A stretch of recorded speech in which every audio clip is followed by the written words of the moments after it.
Yeah, hello, my lovely people. Welcome to the next review of the second episode of the first season of Skylines here at AfterBuzz TV in Los Angeles. And guys, this show was crazy, right? The second episode, we see that Jinn is gonna get a producing exclusive contract from Skyline Records. We also see that Momo, aka Tonik, has something going on with Jinn's sister. And we also see that Sara might has a deeper relationship to Ardan. This and a lot more now in the second review of the second episode of the first season of Skylines. Ihr habt eingeschaltet zu AfterBuzz TV. Rückblicke und Diskussionen aller eurer beliebtesten TV-Shows. Und jetzt lasst den Buzz beginnen! Yeah, hello, my lovely people. Here I am, Benjamin Schnau, back in the house, right? We're going to talk about the second episode of the first season of the new Netflix show Skylines, based in Frankfurt am Main here at AfterBuzz TV in Los Angeles. And guys, there's so many topics I want to talk about, but let's start with the very first one, right?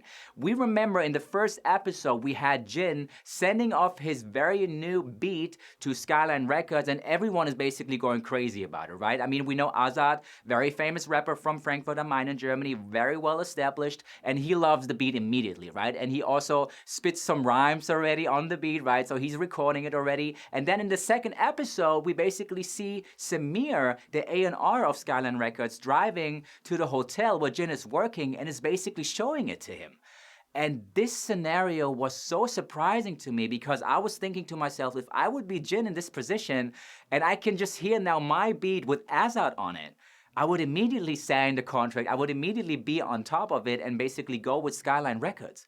But he's basically saying, no, I cannot do it because this beat is already for Momo, aka Tonik, right, his partner, because he wants to rap on that beat. So I was like, wow, it was a very hard situation, to be honest. I mean, I understand that Jinn is in a position where he feels like I have to be loyal to a good friend of mine or my best friend right now in the business, right? But I also have the opportunity right now to work with one of the biggest rappers in Germany. So, I mean, what would you do? I don't know. It was a very hard decision. When I was watching him, in the car, sitting right next to Samir, I was like, wow, man, what do you do now, right? So what was your feeling? I would like to hear your comments on YouTube, by the way. Let me know. I'm going to get back to you on that. But there was something where I was just like, oh my God. I'm not sure, but I probably would have done it because then what happened after it was the craziest situation ever, right? I mean, think about it. They're sitting at the river in Frankfurt am Main, and Momo comes up to him and basically says, hey, I have a thing going on with your sister, and already for 2 months. And I was like, wow. I reacted exactly the same way how Jinn reacted in the situation. I was like, wow. What the H, right? Why did you do that to me? I mean, seriously, I was basically fighting for you. I wanted to keep the beat for you right now. I mean, he didn't tell him that, but in my mind, I was just like, wow, Jinn just basically said no to Samir and the beat because he wanted to keep it for Momo, and now Momo is just telling him that he's something going on with his sister and didn't even tell him about it. I was like, wow, that's a crazy situation. So if I would be Jinn, I would feel exactly the same way, like a little bit disappointed, right? Because you told me that you are like my best friend and you want to do music with me, and then you didn't even tell me that you have something going on with my sister, right? Wow, that was tough for me to see, right? So at that point, I was definitely also more with Jinn, and I was like, hey, you should sign the contract, right? You get 50,000 euro right up front, right? And you get still more money on the back end if you basically create more beats and the people going to rap on it. So that's a pretty good deal, right? And he does that at the end. So I'm really glad that he did, because now he's hopefully gonna get to the next level and produce a lot more for these people, right? So, and I also, on the other side, what I also wanted to mention is, which is really interesting about the storyline right now, is that we can see the different tiny little storylines that we had in the first episode now moving more together. I don't know if you felt the same way, but for me it was like, wow, Sara now, the police officer that we remember from the first episode, is now observing the Albanian people, right, in this specific area in Frankfurt am Main, and out of a sudden, this Maserati comes across. And then outside, we basically see Ardan, the brother of Khalifa. And when Sara sees him, she has this specific look in her face, and I was like, whoa, wait a second. She definitely knows him. She had something to do with him, or she has something to do with him. There was definitely a relationship before, right? And then what we realize is that Sara, now the police officer, was part of the rap group of Khalifa back in the days in Frankfurt am Main. which was very interesting to me because I didn't see that coming, right? But it's a great idea to basically have the police officer side on one hand, but then on the other side, we have this rap scene, we have this underground scene, right? And then having Sara kind of in the middle trying to deal with both situations because she's basically part of both worlds in a way, right? So that's really, really interesting. So I'm really looking forward to the next episode to see how she's basically reacting to that, right? And I also now want to come to our Mr. Cross. And that was really, really deep. I mean, come on, guys. What a situation, right? So he basically told this real estate company, this big real estate company in Frankfurt am Main, Mr. Dietz' company, right? And is telling him that he would be Mr. Kemsov. But he obviously is not. You know, he's not Mr. Kemsov, as we all know, because Mr. Kemsov is the manager of the Hotel Grand, right? Or the Grand Hotel in Frankfurt am Main. But he walks in and he has a plan. And I was like, wow, this guy must be, he's kind of smart, or he thinks he's smart, right? Because that's how it seems like, because he has the video. He has the video that shows Mr. Dietz doing these kind of insider tradings, right? Because there's going to be a big ad hoc announcement very soon, right? We all know about this public announcement. Very important, right? So all the informations have to be secured before the announcement. But he got the information, and now he wants to make money, right?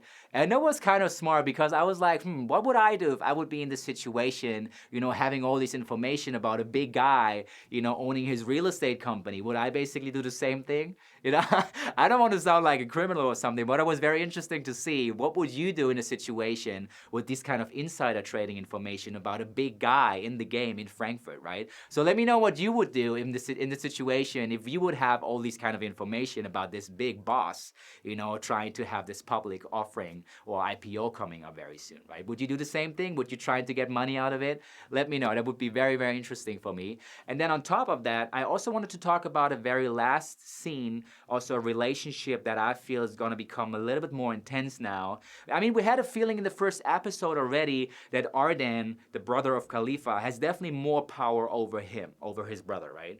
We feel like Khalifa, for me, is like a guy, he has kind of a good heart. I think he's more the kind of like hard guy from outside, but he has a very kind heart inside of him. That's how I feel about him, right?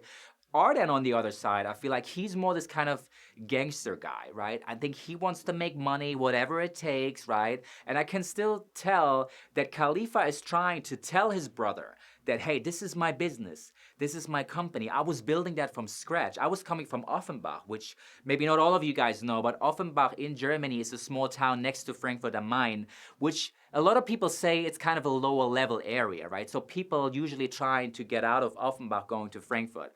Nothing against my people in Offenbach, obviously, but that's something that people sometimes talk about when it comes to the rap scene, right? But coming back, that's something that I felt like, wow, he is right. He basically wanted to build his business. He's coming from Offenbach. He moved to Frankfurt. He built Skyline Records from scratch. And now his brother coming in and is kind of trying to take over.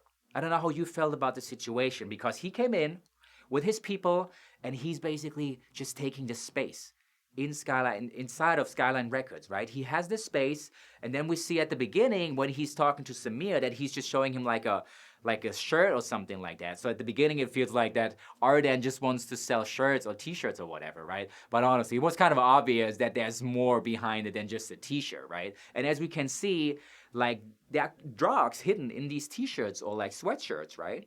Or hoodies or what it is. So that was very, very interesting for me to see that the storyline is so great right now already, that we have this relationship between these two brothers on one hand, which is very deep in a way. I can feel like they really love each other for brothers, or being brothers for each other. But then on the other hand, we have this business world, right? And they are just trying to connect these two right now. And I think Khalifa, the rep star in a way, right, in Germany, has a problem with that. When I looked into his eyes, when I see the scene on the balcony with his brother, I was like, wow, he has a very hard time to really tell him that I don't want that. I want to have my business legal. I don't want to have anything to do with drugs. I just want to keep that aside. I just want to focus on my music and my business that I built for myself. But I feel like in this moment, he doesn't have the strength to just tell Ardan, you cannot have that space. You cannot have that space for dealing with your drugs and making money off of it. Right? But I think he cannot do it because the love for his brother is still too much. I mean, think about it. From the first episode, he was gone for 16 years.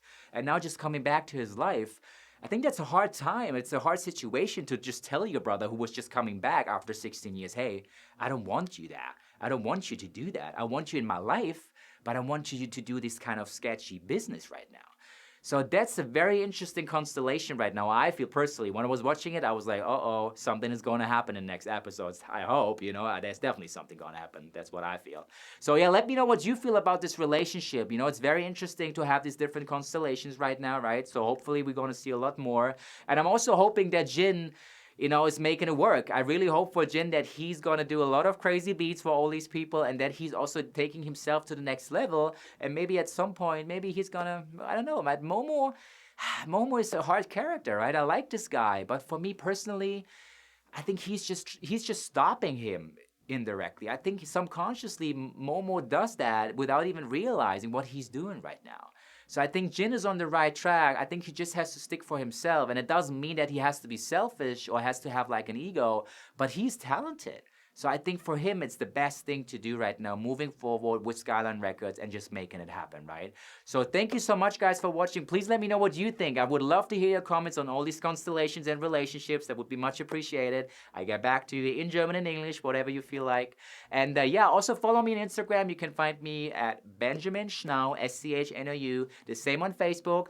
And we're going to see each other next week for the next review of the 3rd episode of the 1st season of the Netflix show Skylines here by AfterBuzz TV in Los Angeles. Thank you so much. Bye-bye. Our founder, Keven Undergaro, and me, Maria Menounos, would like to thank you for tuning in to AfterBuzz TV. Remember, we're not just the first, we're the biggest in the world, and we're the only destination for all your favorite TV shows. Whatever you crave, we've got it. So go to AfterBuzzTV.com and check out our lineup. Buzz you later. The views expressed herein are those of the hosts only and do not necessarily reflect the views of AfterBuzz TV or its owners or principals.